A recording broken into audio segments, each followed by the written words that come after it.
Hello guys, welcome to my channel read NCERT physics with Shivam. और जैसा कि आप जानते हैं, इस चैनल में मैं आपको NCERT line by line explain करता हूँ। और इस वीडियो में थोड़ा डिफरेंट कर रहा हूँ, मैं आपको वाइट बोर्ड में पढ़ा रहा हूँ, ओके। और chapter number one electric charge and field, इसकी समरी मैं दे रहा हूँ, ठीक है। एक समराइज़ कर दूंगा, तो रिवीजन की तरह ये वीडियो को आप देख सकते हो, ओके। तो main topics according to NCERT मैं आपको एक्सप्लेन कर रहा हूँ, ठीक है। तो ट्राई करूँगा कि शॉर्ट वीडियो बने ताकि आप कम टाइम में पूरा चैप्टर रिवाइज कर सको, ठीक है। तो स्टार्ट करते हैं फिर। तो जैसा कि आपको पता है, इस चैप्टर में हमें क्या पढ़ना है। जो सबसे पहले हम इलेक्ट्रोस्टैटिक पढ़ रहे हैं। जो पहली यूनिट हमारी इलेक्ट्रोस्टैटिक्स है, ओके। पहली यूनिट क्या है? इलेक्ट्रोस्टैटिक्स। इलेक्ट्रोस्टैटिक मतलब चार्जेस एट रेस्ट। तो इसमें क्या हम स्टडी करते हैं? फोर्सेस, फील्ड्स और पोटेंशियल, ठीक है, due two charges at rest, ये हम स्टडी करते हैं, ठीक है। पहली बात ये, ओके, इलेक्ट्रोस्टैटिक्स। उसके बाद इलेक्ट्रिक चार्ज की बात की है कि दो ग्लास रॉड को रब किया सिल्क क्लोथ से, उसके बाद साथ में लेके आया उन्हें, तो क्या होगा? इनमें रिपल्शन होगा। ग्लास रॉड, इबोनाइट रॉड को रब किया फिर सिल्क क्लोथ से और दूसरे क्लोथ से ना, कैटफर्ड से जैसे, तो उनको साथ लेके तो रिपेल करेंगे, वो अट्रैक्ट करेंगे, ठीक है। तो उनमें ऑपोजिट चार्जेस है। तो यहाँ पर आएगी फिर एक बात आती है इलेक्ट्रॉन थ्योरी ऑफ इलेक्ट्रिफिकेशन।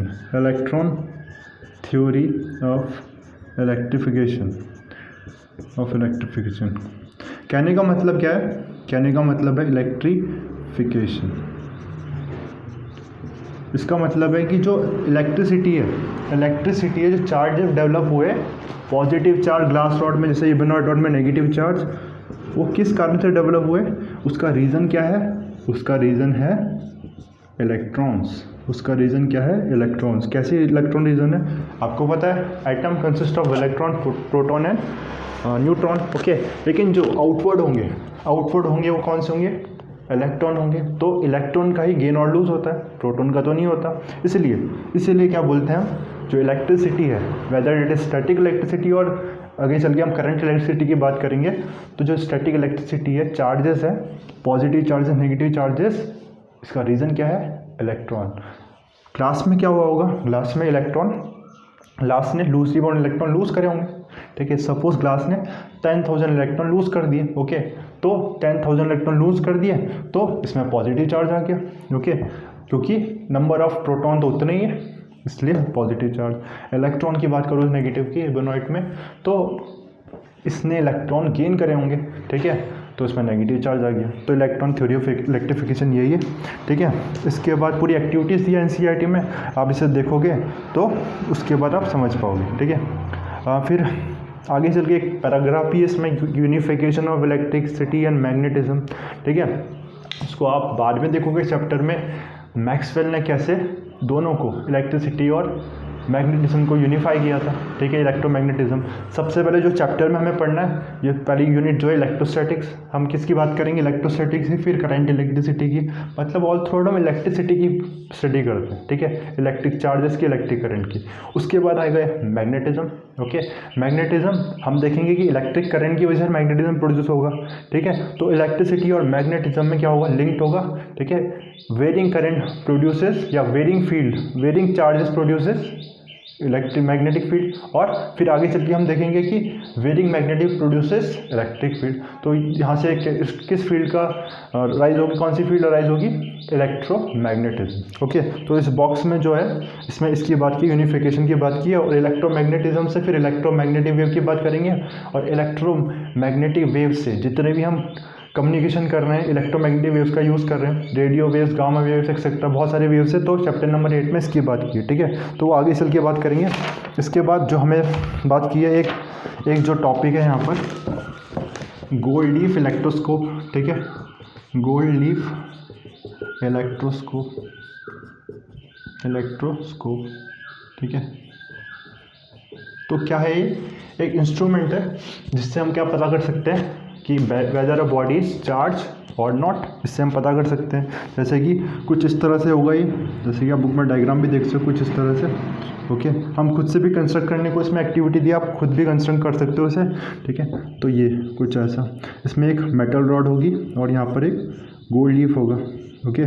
और यहाँ पर हम कांटेक्ट होगा, मेटल कांटेक्ट। तो क्या करेंगे, जिस भी ऑब्जेक्ट को, whether it is a conductor को हम क्या करना है, देखना है कि इसमें चार्ज है कि नहीं। तो इसको क्या करेंगे हम, इस कांटेक्ट से टच कराएंगे, ठीक है। जैसे पॉजिटिव चार्ज है, हमें नहीं पता कि इसमें पॉजिटिव चार्ज है कि नहीं, इसको मैंने इसके कांटेक्ट से टच कराया तो क्या होगा, इट विल, अगर ये जो लीव्स है ओपन अप हो जाती है, डाइवर्ज हो जाती है। क्यों हो जाएगी डाइवर्स, इसको समझेंगे। अब देखो इसमें से पॉजिटिव चार्ज, जैसे मैंने इसको कांटेक्ट में इससे कांटेक्ट कराया, ओके, पॉजिटिव चार्ज, तो पॉजिटिव चार्ज इससे फ्लो होगा, ठीक है। अगर इससे फ्लो होगा तो यहाँ पर भी दोनों लीफ में क्या आ जाएगा, सेम चार्ज आ जाएगा। और अगर सेम चार्ज आ रहा है तो हमें पता है लाइक चार्जेस रिपेल, तो ये रिपेल करेगा और डाइवर्स करेगा। अगर डाइवर्स कर गया यानी कि ये चार्ज था, पॉजिटिव था नेगेटिव, उसको भी पता कर सकते हैं, ठीक है। कैसे पता करेंगे पॉजिटिव था या नेगेटिव था, ठीक है। तो पहले क्या कर लेंगे, अभी तो ये समझ में तो आ गया ना हमें कि ये पॉजिटिव चार्ज था, ठीक है, पॉजिटिव चार्ज था। और अगर क्या करता हूँ, मैंने इसको इस तरह से ओपन हो रखा है, ठीक है। और अगर क्या करता हूँ, मैं एक नेगेटिव चार्ज लेके आता हूँ यहाँ पर, नेगेटिव चार्ज कंडक्टर, ठीक है, जिसका मुझे पता करना है कि नेगेटिव चार्ज है। और अगर सपोज ये दूसरा कंडक्टर लेके आया, मुझे पता करना है कि उसमें सेम चार्ज है कि नहीं, जो दूसरा कंडक्टर में लेके आया। पहले ऑलरेडी मैंने इसको क्या कर दिया, एक चार्ज से मैंने टच करा के ये डाइवर्ज हो जाएगा लीव्स, ठीक है। अब मैं दूसरा कंडक्टर लेके आया और उससे क्या हुआ, उससे ये वापस से कन्वर्ज हो गया। तो इससे मुझे क्या समझ में आया, ये दूसरा वाला जो मैं मेटल रॉड लेके आया जिसमें चार्ज था वो ऑपोजिट था, ठीक है, वो ऑपोजिट था, ठीक है। और अगर मुझे किसी तरह ये पता चला पहले वाले में पॉजिटिव चार्ज था तो ऑब्वियसली इसमें नेगेटिव चार्ज होगा, ठीक है। और अगर क्या हो, इसमें भी सेम चार्ज होता तो ये और डाइवर्ज हो जाता, ठीक है। तो पॉइंट क्लियर होगा। तो बेसिकली क्या मतलब है, इलेक्ट्रोस्कोप किस लिए यूज़ करते हैं, देखने के लिए कि किसी बॉडी में, किसी मेटल रॉड में चार्ज है कि नहीं, ठीक है। बेसिकली इसका ये यूज़ है, ओके। इसके बाद जो नेक्स्ट बात करी है बुक में वो क्या है, कंडक्टर और इंसुलेटर की बात की है। तो आप सभी को पता है कंडक्टर क्या होंगे, कंडक्टर जिसमें से इलेक्ट्रॉन इजीली फ्लो कर सकते हैं, ठीक है, जिसमें इलेक्ट्रॉन इजीली फ्लो कर सकते हैं कंडक्टर, जिसमें इलेक्ट्रॉन फ्लो नहीं कर पाएंगे जैसे कि प्लास्टिक, रबड़, उसमें वो इंसुलेटर होंगे, बहुत बेसिक बात है, ओके। सेमीकंडक्टर भी होंगे, ठीक है। और सेमीकंडक्टर की मैं चैप्टर 14 में आप देखना, तो उसमें मैंने चैप्टर 14 कवर किया NCERT, आप देख सकते हो प्लेलिस्ट में जाके, तो आपको समझ में आएगा, ओके। इसके बाद जो नेक्स्ट टॉपिक बात की हुआ है चार्जिंग बाय इंडक्शन, ठीक है। नेक्स्ट जो टॉपिक है वो है चार्जिंग बाय इंडक्शन, ठीक है। एक मेथड पहले ही आ गया है वैसे, charging by friction. Charging by friction में क्या हुआ, जब हम ग्लास रॉड को सिल्क क्लोथ से रब कर रहे हैं बाय फ्रिक्शन, तब चार्ज प्रोड्यूस हो रहा है, तो that was charging by friction. लेकिन अब हम बात करेंगे किसकी, इंडक्शन की। इंडक्शन कहने का मतलब है नो कॉन्टैक्ट की बात करेंगे, ठीक है। नो कॉन्टैक्ट, बिना कॉन्टैक्ट के कैसे चार्ज प्रोड्यूस करेंगे, तो देखो कैसे करेंगे प्रोड्यूस, ओके। एक कंडक्टर है, ठीक है, ये कंडक्टर है, किसमें है, एक इंसुलेटिंग स्टैंड में। एक इंसुलेटिंग स्टैंड में मैंने क्या रखा है, कंडक्टर वो रखा है, ओके। और मैं क्या करता हूँ, एक चार्ज रॉड लेके आया, सपोज पॉजिटिव चार्ज रॉड लेके आया यहाँ पर, इसके पास टच नहीं कराया मैंने, कॉन्टैक्ट के पास लेके आया, इसके नो कॉन्टैक्ट है ना, तो पास लेके आया, लेकिन मैंने कॉन्टैक्ट नहीं कराया, इसका टच नहीं कराया इससे, ओके। तो क्या होगा, क्वेश्चन है क्या होगा, तो अब इसमें क्या है, कंडक्टर है, कंडक्टर में क्या होता है, और जो चार्जेस है वो इलेक्ट्रॉन है वो इजीली फ्लो कर सकते हैं, मूव कर सकते हैं, ओके। तो जो इलेक्ट्रॉन्स होंगे पॉजिटिव की तरह अट्रैक्ट होंगे कि नहीं होंगे, बिल्कुल होंगे। तो electron are attracted toward this side, okay. अगर इलेक्ट्रॉन इधर साइड अट्रैक्ट हो गए तो इधर कौन सा चार्ज डेवलप होगा, ऑब्वियसली पॉजिटिव डेवलप होगा। इलेक्ट्रॉन इधर मूव कर गए तो पॉजिटिव चार्ज डेवलप हो जाएगा, okay. There is a deficiency of electrons here, okay.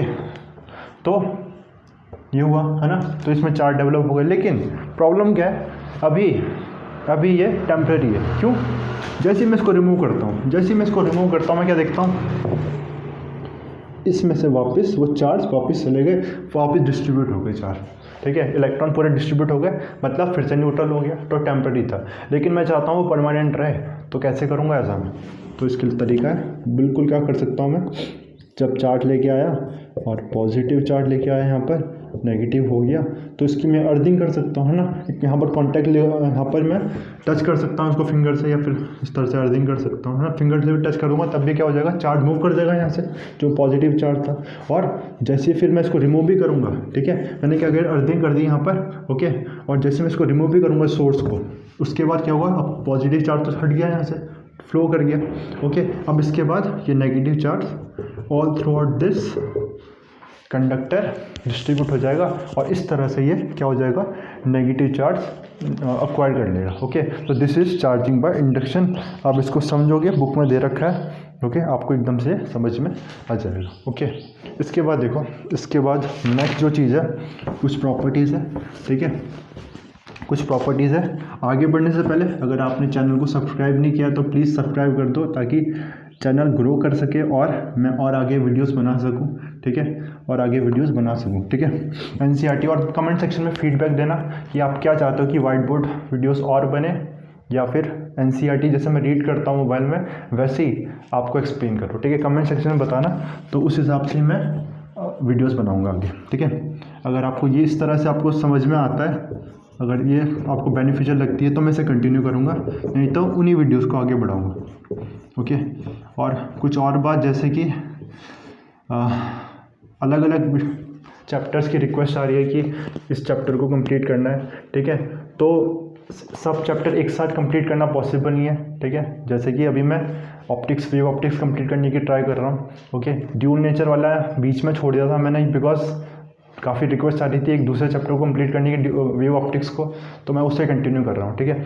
Chapter 1 भी अभी कंप्लीट नहीं हुआ एनसीईआरटी का, तो वो भी ट्राई कर रहा हूँ, मैंने कल ही वीडियो डाली थी। इसके अलावा चैप्टर 3 है ना, चैप्टर 3 भी कंप्लीट करना है, तो सारी वीडियोज़ एक एक करके हो रही है ना, और एनसीईआरटी को रीड करना, उसको एक्सप्लेन करना थोड़ा सा टफ है, इसलिए थोड़ा टाइम लगेगा, ठीक है, ओके। नाउ वापस आ जाते इसमें। अब कुछ प्रॉपर्टीज़ है, जैसे कि एडिटिविटी ऑफ चार्ज, जैसे कि क्या है एडिटिविटी ऑफ चार्ज।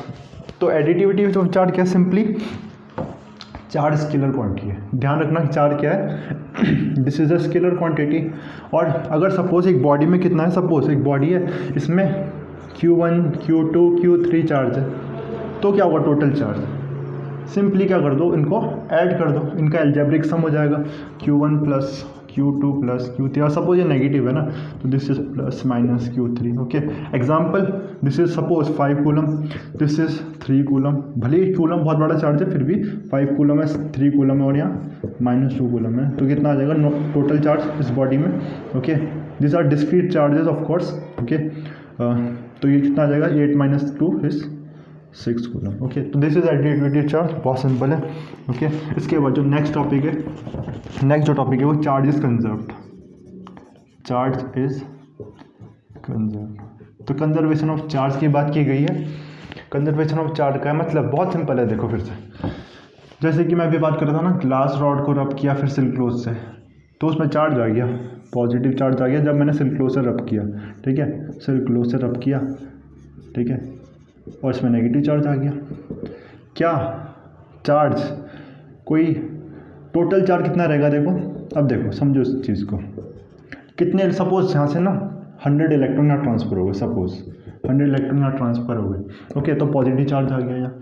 क्या टोटल चार्ज, जो टोटल नंबर ऑफ इलेक्ट्रॉन्स है या टोटल नंबर ऑफ प्रोटॉन्स है, या फिर इनका जो कंबाइंड चार्ज है, ठीक है, सपोज कितना चार्ज आ गया यहाँ, सपोज मैं बोलता हूँ यहाँ पर 2 कूलम चार्ज आएगा, सपोज, ठीक है, 100 इलेक्ट्रॉन की 2 कूलम, और यहाँ पर भी कितना, ऑब्वियसली यहाँ पर भी -2 कूलम आ जाएगा। टोटल चार्ज करोगे कितना आ रहा है, 0, ठीक है, क्योंकि इलेक्ट्रॉन के ट्रांसफर से हुआ था, कुछ नया क्रिएट ही नहीं हो गया, ठीक है। तो टोटल चार्ज क्या रहेगा, पूरे सिस्टम का 0 रहेगा। This is the conservation of charge, no new charges created, okay, no new charges created, या इसको ऐसे भी बोल सकते हैं, charge can not be created not destroyed, okay, इस तरह से हो जाएगा। इसके बाद जो नेक्स्ट टॉपिक है वो है क्वांटाइजेशन ऑफ चार्ज। नेक्स्ट जो टॉपिक है क्वांटाइजेशन ऑफ चार्ज। तो क्वांटाइजेशन ऑफ चार्ज का क्या मतलब है, तो कहने का मतलब है जब एक बॉडी में चार्ज ट्रांसफ़र हो रहा है, जैसे कि ओके, तो पहले तो देखो ये जनरली हम क्वांटाइजेशन ये लिखते हैं, तो अब देखो सबसे छोटा जो चार्ज जब एक बॉडी से दूसरी बॉडी में चार्ज ट्रांसफर हो रहा है सब, ठीक है, तो क्या ट्रांसफर हो रहा होगा, इलेक्ट्रॉन ट्रांसफर हो रहा होगा, मतलब इलेक्ट्रॉन ही तो बेसिक यूनिट है, this is the basic unit of charge electron. कितना होता है चार्ज आपको पता है, 1.6 × 10⁻⁻19, ठीक है, इतना ये this is the basic unit of charge, ठीक है। तो जब भी ट्रांसफर होगा चार्ज, तो कोई भी चार्ज होगा या फिर ऐसे बोल सकते हैं कोई भी चार्ज है वो क्या होगा, इंटीग्रल मल्टीपल इलेक्ट्रॉन। कहने का मतलब 1 2 3 4 5 6 7 8 so on, ठीक है, नंबर में होगा कुछ, ऐसा नहीं हो सकता लेकिन कभी 2.5 इलेक्ट्रॉन। सपोज मैं क्या करता हूँ, मैं मार्केट में अंडे लेने गया ना, एग लेने गया, तो कितने अंडे लाऊंगा, 2 लाऊंगा, 3 लाऊंगा, 4 लाऊंगा, 5 लाऊंगा, 2.5 तो कभी नहीं लाऊंगा या 2.7 कभी नहीं लाऊंगा। वैसे इलेक्ट्रॉन भी क्या है, पूरा इंटीजर में आएगा, 1 इलेक्ट्रॉन 2 इलेक्ट्रॉन, तो इलेक्ट्रॉन का ट्रांसफर होगा, okay, this will be in integer multiple. तो कोई भी चार्ज होगा वो this will be integral multiple of basic unit of charge, that is charge of 1 electron, okay. तो इस तरह से होगा। और इसके बाद इसमें और बात की है, जैसे कि जो क्वांटाइजेशन है, ये इसका जो मायने है वो माइक्रोस्कोपिक में ही इसका मायने है ना, माइक्रोस्कोपिक क्वांटिटी है। जब माइक्रोस्कोपिक की बात करेंगे, बड़े ऑब्जेक्ट की बात करेंगे, तो क्वांटाइजेशन का मतलब नहीं रह जाता, क्योंकि तब क्या होगा, तब ट्रांसफर बहुत सारे चार्जेस ट्रांसफर होंगे, ठीक है, तब हम बोल सकते हैं कि कंटिन्यू डिस्ट्रीब्यूशन है चार्जेस, ठीक है, कंटिन्यू डिस्ट्रीब्यूशन है चार्ज का, ओके। तब क्वांटाइजेशन का जो मतलब है वो माइक्रोस्कोपिक रीजन में ही है, ठीक है।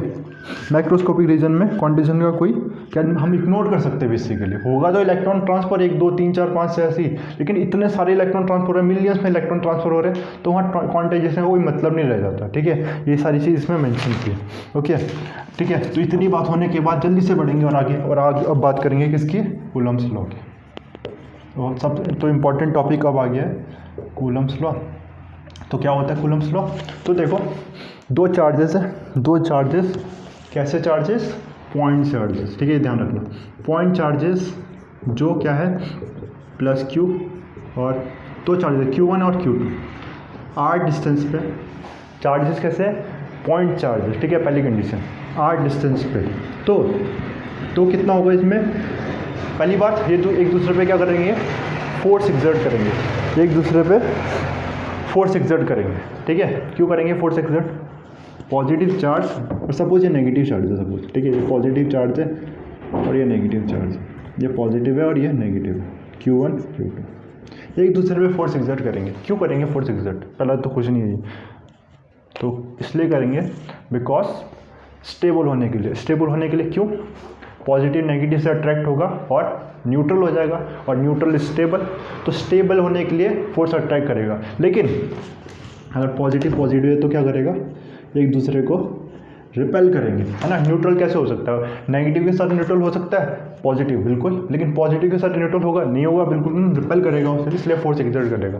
तो आपको समझ में आया कि फोर्स एक्सर्ट करेगा तो क्यों करेगा, आप ये समझ में आया, फोर्स एक्सर्ट करेगा, ठीक है। अब कितना करेगा और कितना करेगा और डायरेक्शन क्या होगी, तो देखो इसके लिए दो, सपोज आप पॉजिटिव चार्ज है, दोनों नेगेटिव पे ले सकते हो बिल्कुल, ठीक है।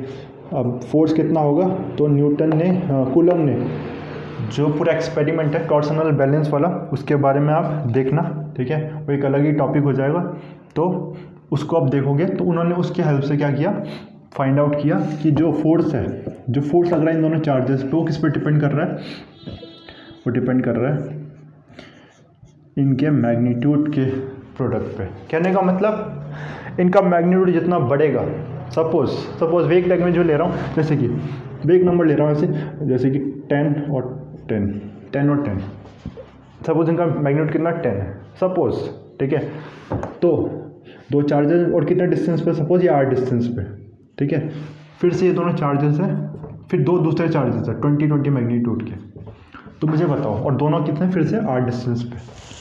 तो इन दोनों चार्ज पे ज़्यादा फोर्स लगेगा या इन दोनों चार्ज पे ज़्यादा फोर्स लगेगा, तो आंसर है इन चार्ज पे ज़्यादा फोर्स लगेगा। तो मैंने क्या देखा, जब मैग्नीट्यूड बढ़ा किसका, चार्जेस का, तो फोर्स भी इंक्रीज हो गया, इसलिए लिखा है, ठीक है। इतनी बात समझ में आ गई होगी।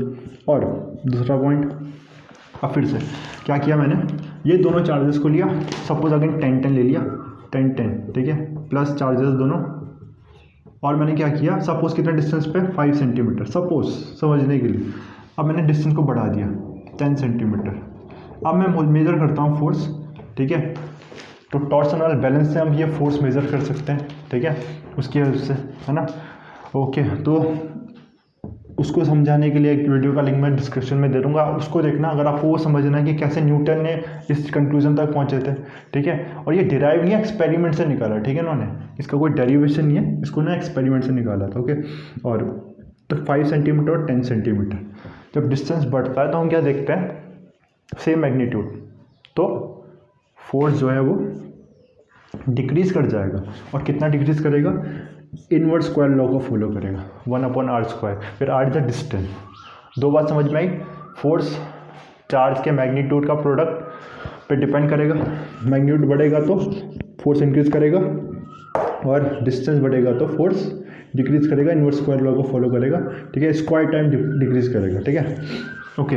और इनको कंबाइन करूँगा मैं तो क्या आ जाएगा, Q1 Q2 r²। आपको कुछ याद आ रहा होगा, आपने 11वीं क्लास में पढ़ा है m1 m2/r², ठीक है, सिमिलर है ना उसके, gravitation law, okay, gravitational force, okay, जैसे ग्रेविटेशन फोर्स मास के मैग्नीट्यूड के प्रोपोर्शनल होता है और इनवर्स स्क्वायर लॉ को फॉलो करता है, ठीक है। सिमिलरली यहाँ पर भी है। और जब प्रोपोर्शनैलिटी को रिमूव करेंगे हम, जब प्रोपोर्शनैलिटी को रिमूव करेंगे तो क्या आएगा, एक कांस्टेंट लगाना पड़ता है, ठीक है, वो एक्सपेरिमेंट से डिटरमाइन होगा, वो कांस्टेंट कितना है, उसको हम बनेंगे 1/4πε0 Q1 Q2/r²। ये क्या हो जाएगा, ये एंगल हो जाएगा, सॉलिड एंगल, ठीक है, पूरे स्पेस को रिप्रेजेंट कर रहा है फॉर ऑल द 4 डायरेक्शन, ठीक है। जबकि ये जो है ε0, बहुत इंपॉर्टेंट है ε0, ठीक है। ε0 क्या है, इसको बोलते हैं हम परमिटिविटी या इलेक्ट्रिक परमिटिविटी ऑफ, स्पेलिंग देख लेना, स्पेलिंग आई थिंक ये मैंने गलत लिखी है, आप इसे चेक कर सकते हो स्पेलिंग को, परमिटिविटी ऑफ फ्री स्पेस। इसका मतलब क्या है, मतलब समझते हैं परमिटिविटी ऑफ फ्री स्पेस का, तो मतलब है इसका मतलब समझने के लिए मैं आपको फिर से इसी में ले जाता हूँ, ठीक है।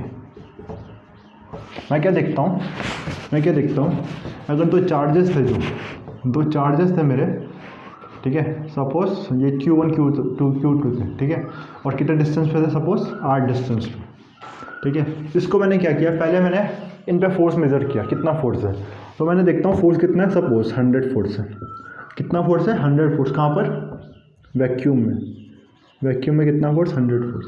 अब मैं क्या करता हूँ, इन्हें एक दूसरे मीडियम में, सपोज वाटर में ले गया, ठीक है, इन दोनों चार्जेस को वाटर में ले गया, डिस्टेंस सेम रहा, मैं देखा जो फोर्स है वो क्या हो गया, डिक्रीज हो गया, तो यानी कि जो मीडियम है वो इफेक्ट डालता है फोर्स पे, इलेक्ट्रोस्टैटिक फोर्स पे जो मीडियम इफेक्ट डालता है, कितना इफेक्ट डालेगा वो बताएगा हमें, दिस परमिटिविटी बताएगा, ठीक है। ग्रेविटेशन लॉ में ग्रेविटेशन फोर्स क्या मीडियम पे डिपेंड करता था, तो आंसर है नहीं करता था, लेकिन यहाँ पर ये करेगा, ओके, तो मीडियम पे डिपेंड करेगा इसमें, ओके। इतनी बात समझ में आ रही होगी, ओके। तो ये परमिटिव बता रहा है, और कुछ वैल्यूज़ आपको पता ना, इसकी वैल्यू कितनी होती है, तो इसकी वैल्यू 9 × 10⁹ यूनिट कैसे निकालेंगे, देखो ये हो जाएगा, इसको यहाँ लेके जाऊँ तो न्यूटन, यहाँ से मीटर स्क्वायर, ठीक है, जो रिवाइज कर रहे हैं उनको तो एकदम समझ में आ रहा होगा कि क्या कर रहा हूँ मैं, ठीक है, पर कूलम, ओके, ये यूनिट हो जाएगी। डायमेंशन किसकी भी फाइंड आउट कर सकते हैं, ठीक है, ε0 की भी वैल्यू होती है 8.85 × 10⁻⁻12 कूलम स्क्वायर न्यूटन पर मीटर स्क्वायर, ठीक है। डायमेंशन भी फाइंड आउट कर सकते हो उसकी, ठीक है, और ठीक है, डायमेंशन भी चलो फाइंड आउट कर लेते हैं, डायमेंशन वो निकल जाएगी इसकी, है ना, ये हो जाएगा। और डायमेंशन देखो क्या आएगी इसकी, ε0 की डायमेंशन अगर मैं निकालूं तो फोर्स की डायमेंशन अपॉन चार्ज की डायमेंशन, ठीक है, और r² की डायमेंशन, ठीक है। तो फोर्स की डायमेंशन कितनी है, करेक्ट किया मैंने, बिल्कुल, है ना, okay.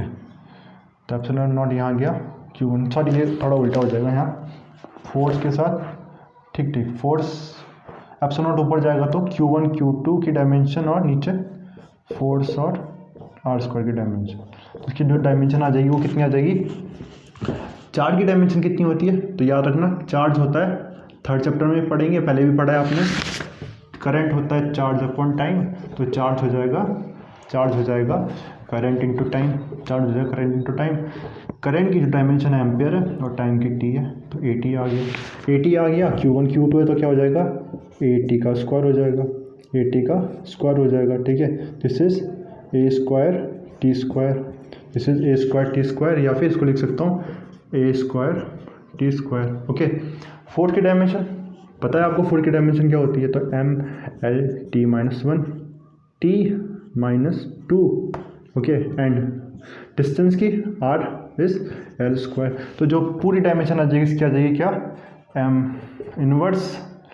L inverse sorry not L inverse, ये आ जाएगी कितनी L क्यूब, तो L-3 और T-4 नहीं T-4 नहीं T4, ओके। तो ये डायमेंशन आ जाएगी एप्सिलॉन नॉट की, तो ये भी फाइंड आउट कर सकते हैं, ओके। तो ये हो जाएगा डायमेंशन की बात करी, और यूनिट फोर्स की यूनिट आपको पता है, ओके। इसके बाद और क्या है इसमें देखते हैं, मैं देख लेता हूँ कोई पॉइंट मैं मिस नहीं कर रहा हूँ। एक पॉइंट और है, वो क्या है कि यहाँ से हम क्या कर सकते हैं, किसको डिफाइन कर सकते हैं, वी कैन डिफाइन फोर्स, ठीक है। चार्ज को डिफाइन कर सकते हैं ना, कितना चार्ज होगा, 1 कूलम को डिफाइन कर सकते हैं, ठीक है। तो देखो यहाँ से डिफाइन करेंगे, F = 1/4 epsilon not Q1 Q2 R square, ठीक है। यह आ जाएगा इसमें,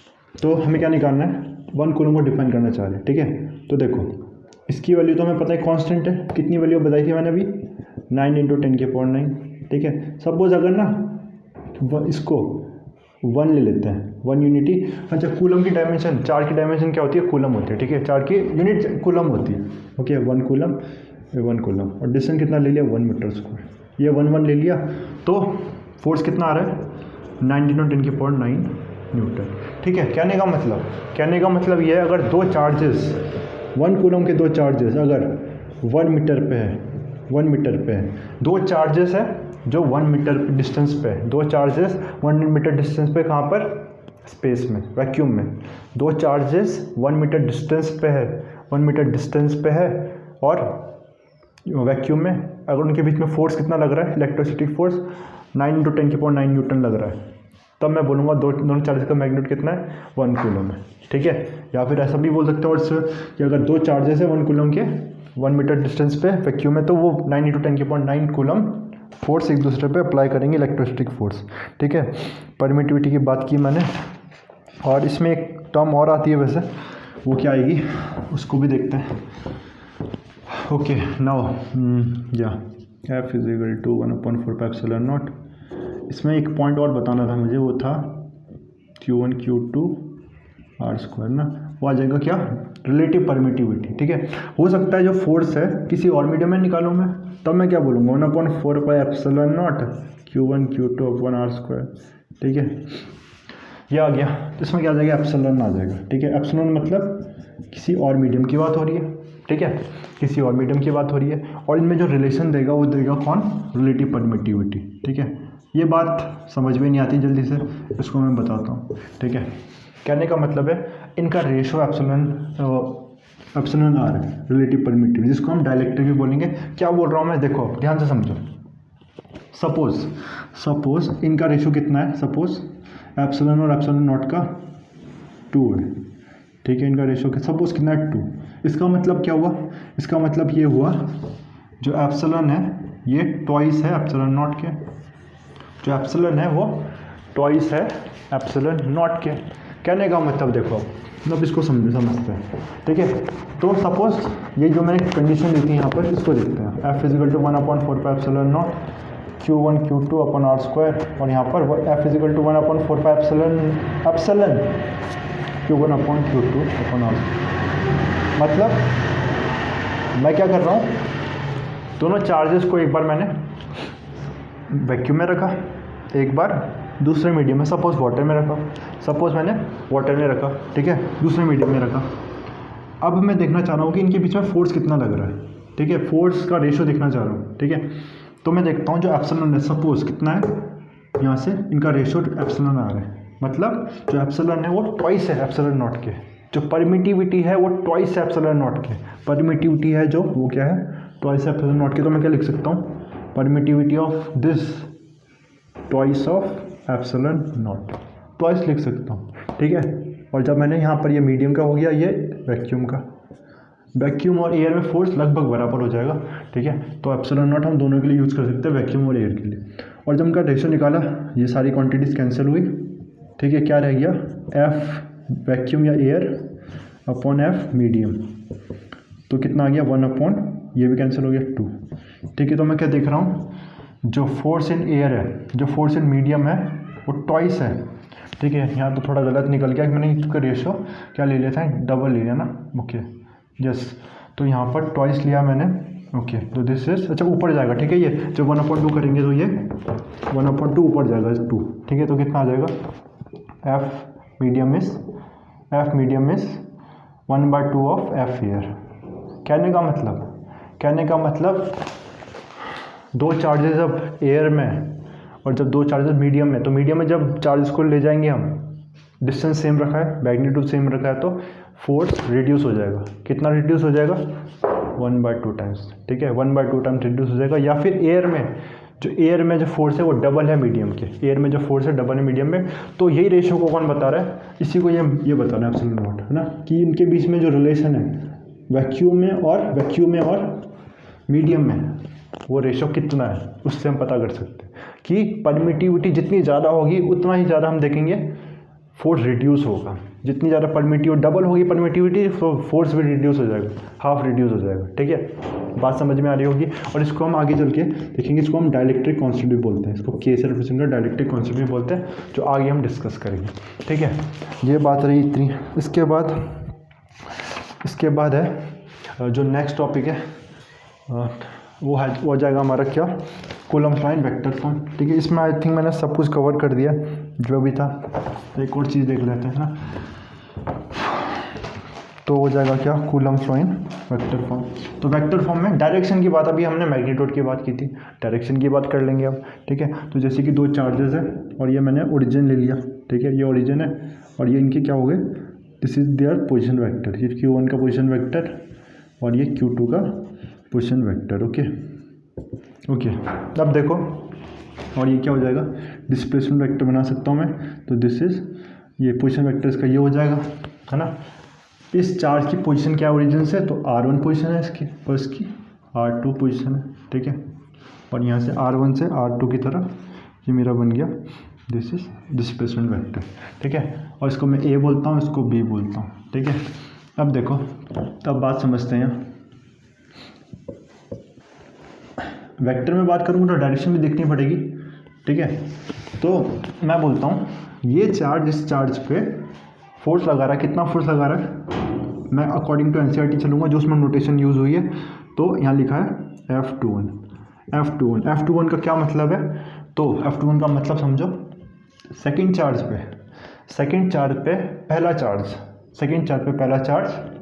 कितना फोर्स एग्जर्ट कर रहा है, सेकंड चार्ज पे पहला चार्ज कितना फोर्स एग्जर्ट कर रहा है, F21, है ना।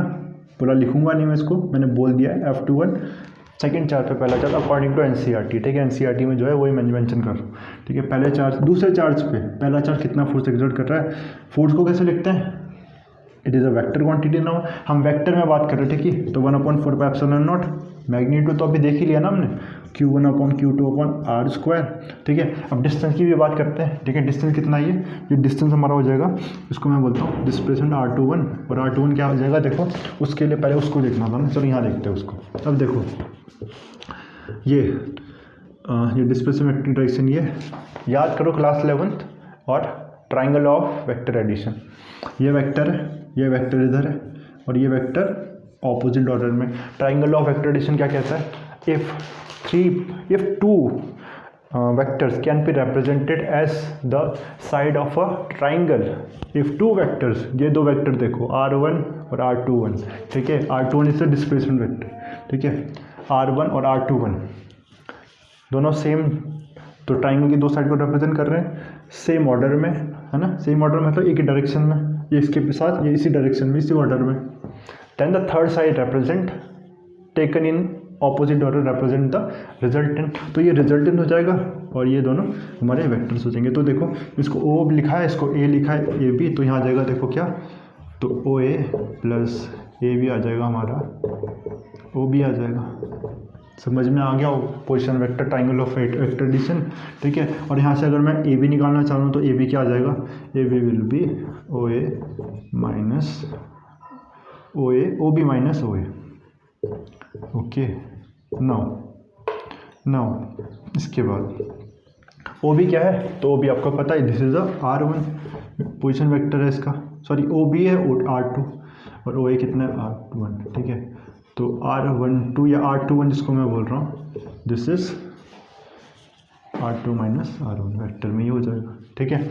और इसका मैग्नीट्यूड कितना होगा, तो मैं इसका अगर सब बस मैग्नीट्यूड बोलूँ तो R21 का मैग्नीट्यूड का स्क्वायर, ये बोल सकता हूँ मैं, मैग्नीट्यूड से ऐसे बनाते हैं ना, तो ये इस डिस्प्लेसमेंट वेक्टर का मैग्नीट्यूड ये हो जाएगा। ओके, अब इसको इसमें भी चेंज कर सकते हैं हम, ना। ओके, नाउ और इसमें ये तो मैग्नीट्यूड आया, किसी वेक्टर को ऐसा एक्सप्रेस करते हैं हम, किसी भी वेक्टर को मैग्नीट्यूड से, इस वेक्टर के मैग्नीट्यूड से, फिर डायरेक्शन से, डायरेक्शन कैसे पता चलेगी, उसके लिए हम यूनिट वेक्टर डिफाइन करते हैं। तो मैंने क्या किया, यूनिट वेक्टर डिफाइन किया यहाँ पर देखो। ओके, तो R21 की डायरेक्शन दे रहा हूँ, तो मैंने यहाँ R21 डिफाइन किया, इसको यहाँ बनाता हूँ, ठीक है। ये Q1 Q2 था ना, Q1 Q2 था, तो अकॉर्डिंग टू NCERT मैं क्या कर रहा हूँ, ये डायरेक्शन को, इस डायरेक्शन को मैं क्या बोल रहा हूँ, R21 कैप, R21 कैप, यानी कि R21 कैप क्या है, R21 कैप क्या है, तो R21 cap is the unit vector from A to B, A से B की तरफ जो यूनिट वेक्टर है वो क्या देगा, दैट इज R21।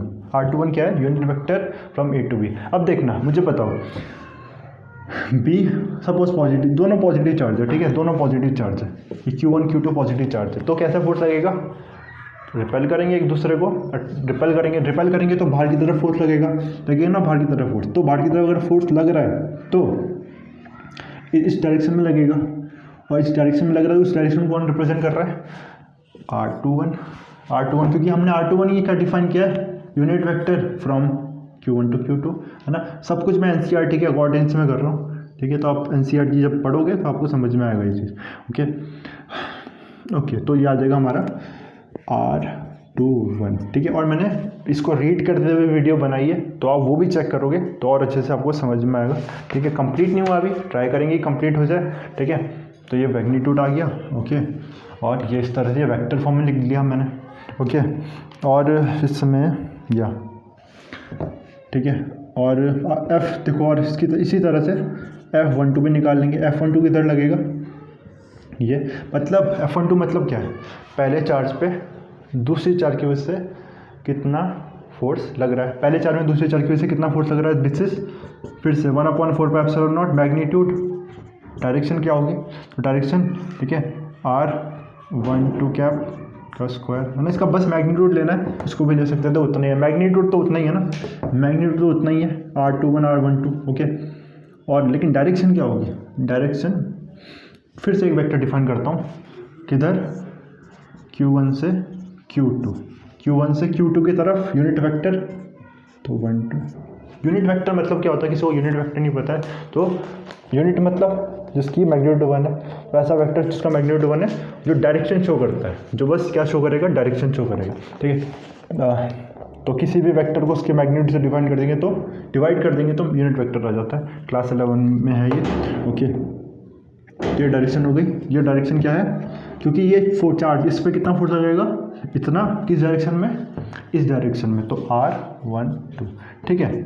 अब एक और बात इसी में करूँगा मैं, क्या ये दोनों डायरेक्शन ऑपोजिट है, R12 और R21 बिल्कुल एक दूसरे के ऑपोजिट है, और अगर ऑपोजिट है तो मैं क्या लिख सकता हूँ इसे, -R21, क्लियर हो गया होगा, माइनस लगा दिया, ठीक है, माइनस लगा दिया, और मैं देख रहा हूँ ये पूरी की पूरी क्वांटिटी तो क्या थी ये पूरी की पूरी क्वांटिटी F21 ही थी। तो मैं क्या लिख सकता हूँ यहाँ से, एक चीज़ लिख सकता हूँ, F21 इज इक्वल टू, या F12 is equal to minus of F21, ठीक है, क्योंकि ये पूरी क्वांटिटी माइनस के छोड़ के माइनस को छोड़ के यही था।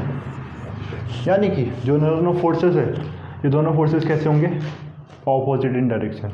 ये दोनों फोर्सेस, ये इस पे ऑपोजिट जो फोर्स लगाएगा और ये इस पे जो फोर्स लगाएगा वो एक दूसरे के ऑपोजिट डायरेक्शन में होंगे, एक दूसरे के ऑपोजिट डायरेक्शन में फोर्स होंगे।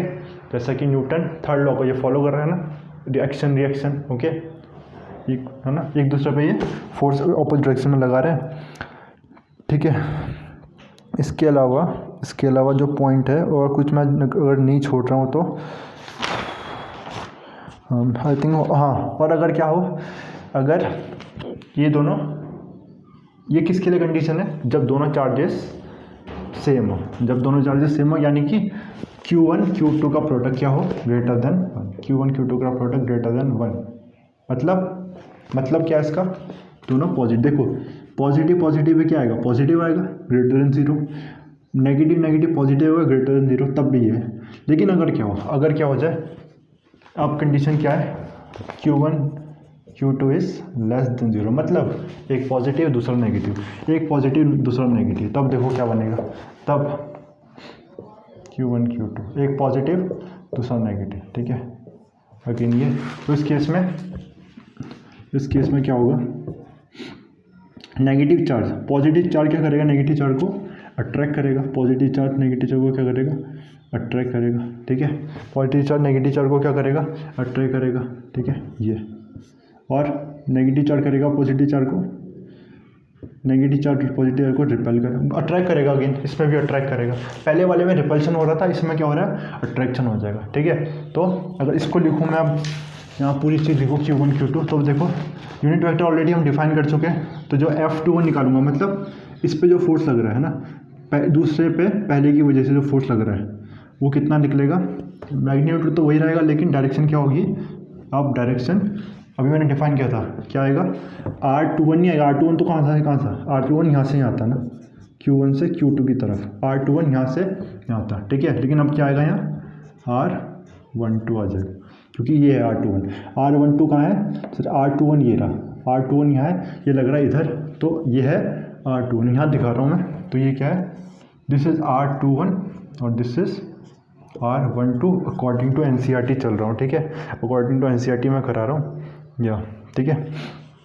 तो और इधर जब नीचे वाले की बात करूँगा तो वो क्या हो जाएगा, वो R21 हो जाएगा, मतलब जो दूसरा फोर्स है F12 विल बी इस डायरेक्शन में, किधर 1 पे 2 की वजह से इधर फोर्स लग रहा है, इधर R21 है वो, ठीक है।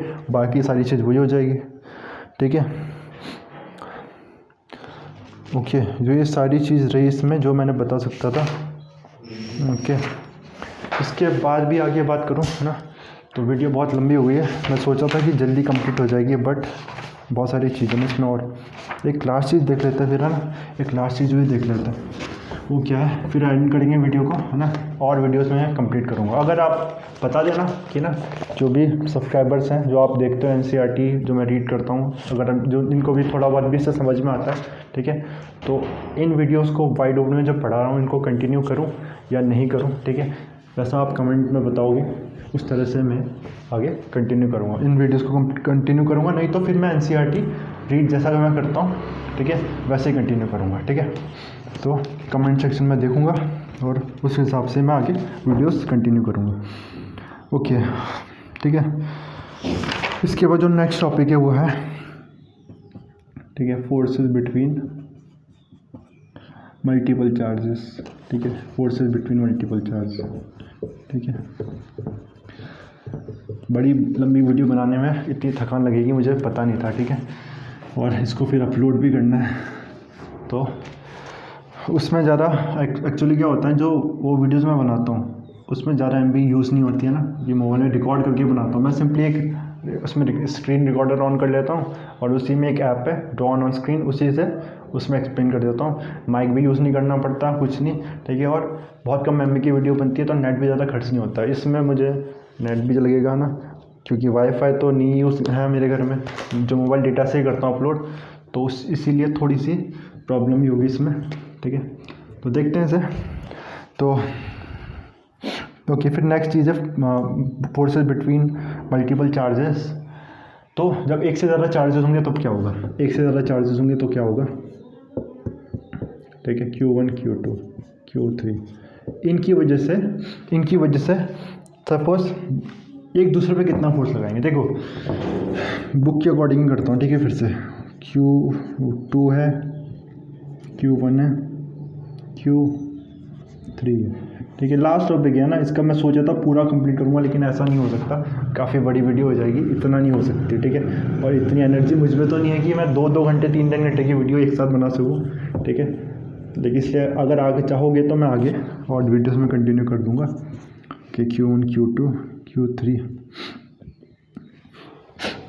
ओके। तो दिस इज़, और ये इसकी पोजीशन क्या है, R2 है, इसकी पोजीशन R2 है, Q1 की R1 है और ये R3 है, ठीक है। और ये हाँ, तो ये डिस्प्लेसमेंट वेक्टर क्या हो गया यहाँ से, R1 2, ठीक है। ये unit vector along this R1 R2 से 2 से 1 की तरफ यूनिट वेक्टर R21 ले लिया मैंने, और यहाँ से 3-1 ले लिया, ओके, 1-3 ले लिया यूनिट वेक्टर, ओके। इसके बाद देखो क्या करेंगे, तो हमें क्या निकालना है, इस चार्ज पे इन सारे चार्ज की वजह से, दोनों चार्ज की वजह से कितना फोर्स लगेगा, है ना, एक से ज़्यादा चार्ज की वजह से कितना फोर्स लगेगा वो हमें निकालना है। तो इसमें यूज़ करेंगे हम क्या, प्रिंसिपल ऑफ सुपरपोजिशन। तो according to principle of superposition क्या होता है, according to principle of superposition the force acting on this charge, ठीक है, the force acting on this charge due to other charges will be the vector sum of the individual forces due to other charges, ठीक है। कहने का मतलब इस charge पे इसकी वजह से फोर्स लगेगा, बिल्कुल लगेगा, ठीक है। अभी हमने पढ़ा कूलम लॉ, पॉइंट चार्जेस है सारी है, ठीक है, इस पे इसकी वजह से फोर्स लगेगा, ठीक है। और भी चार्जेस हो तो और चार्जेस की वजह से फोर्स लगता, तो उनको जो नेट फोर्स होगा वो क्या हो जाएगा, नेट फोर्स। सपोज इसकी वजह से फोर्स लग रहा है कितना, F, फिर अकॉर्डिंग टू NCERT F12, इसकी वजह से इस पे, सॉरी इसकी वजह से इस पे F12, फिर इसकी वजह से इस पे F3। अभी मैंने 2 ही लिया बस, और जितने भी होंगे उनको ऐड कर सकते हैं, ठीक है। और नेट हो जाएगा इनका वेक्टर सम हो जाएगा। और दूसरा पॉइंट जो सुपरपोजिशन प्रिंसिपल कहता है कि इस पे जो फोर्स है लग रहा है वो इस चार्ज की प्रेजेंस से अनइफेक्टेड रहेगा, ये चार्ज, इन दोनों में चार्ज में जो फोर्स लग रहा है उसको इफेक्ट नहीं डालेगा, ये सुपरपोजिशन प्रिंसिपल कहता है। और दूसरी बात ये हो जाएगा, ठीक है। और उसको हम निकाल सकते हैं कैसे, फोर्स को आपको पता है 1/4πε0, ये Q1 यहाँ पर Q1 Q2 R, और जो मैग्नीट्यूड वो डिस्टेंस कितना इनके बीच में, तो डिस्टेंस जो है वो ये 1-2 में R12 है, ठीक है, R12 का स्क्वायर। और डायरेक्शन क्या है, तो ये डायरेक्शन है R12, फिर 1/4πε0 Q1 Q3 R13 का स्क्वायर और R13, ठीक है, ये हो जाएगा। तो ये अगर और चार्जेस होंगे तो उसके साथ हम लिख सकते हैं, ये पहले चार्ज पे फोर्स है ना, तो पहले चार्ज पे इन दोनों चार्ज की वजह से कितना फोर्स है, इतना फोर्स है। दूसरे चार्ज पे इन दोनों की वजह से वो भी निकाल सकते हैं, इस तरह से कर लेंगे, ठीक है। आई होप इससे आइडिया लगा होगा। तो सुपरपोजिशन प्रिंसिपल इंपॉर्टेंट हो सकता है, कहने का मतलब ये हो जाएगा। पहली बात तो एक चार्ज पे जितना मल्टीपल चार्ज की फोर्स कितना होगा, तो इंडिविजुअल जो फोर्स लग रहा है उनका सब वेक्टर सम हो जाएगा। और दूसरी बात, जो चार्ज फोर्स लग रहा है वो इनअफेक्टेड रहेगा दूसरे चार्ज के प्रेजेंस में भी, ठीक है। तो मैंने NCERT से एक्सप्लेन करने का ट्राई किया आपको, ठीक है। रिमेनिंग टॉपिक अगर कमेंट सेक्शन में बताओगे कि अगर कंटिन्यू करना है तो रिमेनिंग टॉपिक भी मैं वाइट बोर्ड में करा दूंगा, नहीं तो आगे वैसे कंटिन्यू करूँगा। कोई भी फीडबैक रहता है तो आप प्लीज़ देना, ठीक है। कोई आपको लगता है कि कोई मिस्टेक है मैं एक्सप्रेशन में, कोई भी आप चाहते हो कि इम्प्रूव करूँ मैं, ठीक है, तो उस चीज़ का बताना। चैप्टर्स के लिए, और क्योंकि बहुत सारे चैप्टर की रिक्वेस्ट आ रही है तो ट्राई कर रहा हूँ मैं ऑप्टिक्स को कंप्लीट करूँ और पहले इलेक्ट्रिक फील्ड को कंप्लीट करूँ, ठीक है। फोटो इलेक्ट्रिक इफेक्ट और करंट इलेक्ट्रिसिटी में भी करना है, वो भी मैं सोच रहा हूँ, ठीक है। तो टाइम मिलता है तो उन चारों चैप्टर को मैं जल्दी से जल्दी कंप्लीट करने की कोशिश करूँगा। उसके बाद धीरे धीरे, ठीक है, धीरे धीरे जितने चैप्टर्स है 12th क्लास के पहले उनको सारों को कंप्लीट करूँगा, ठीक है, ठीक है। तो थैंक्स फॉर वॉचिंग, सब्सक्राइब कर देना, लाइक कर देना वीडियो को, ओके, और share with your friends, okay.